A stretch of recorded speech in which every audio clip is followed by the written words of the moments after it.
Club ফুটবলের ব্যস্ততা ফিরছে আজ থেকেই। সবার আগে শুরু হবে স্প্যানিশ প্রতিযোগিতা লা লিগা। 2026-27 মৌসুমের উদ্বোধনী ম্যাচ ডেতে 6টি ম্যাচ অনুষ্ঠিত হবে।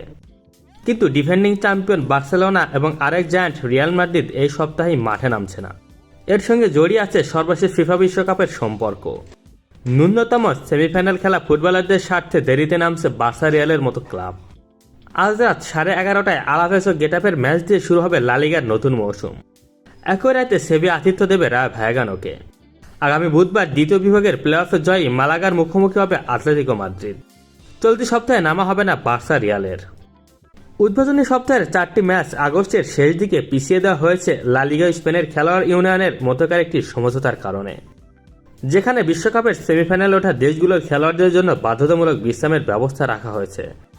স্পেন 19 জুলাই আর্জেন্টিনাকে হারিয়ে বিশ্বকাপের ফাইনাল জেতায় বার্সেলোনা লামিনে ইয়ামাল এবং রিয়াল মাদ্রিদের মার্ক কুকুরিয়া সহ বিশ্বকাপে খেলা ফুটবলাররা অন্তত মৌসুমের দ্বিতীয় সপ্তাহের আগে লা লিগা খেলতে পারবেন না।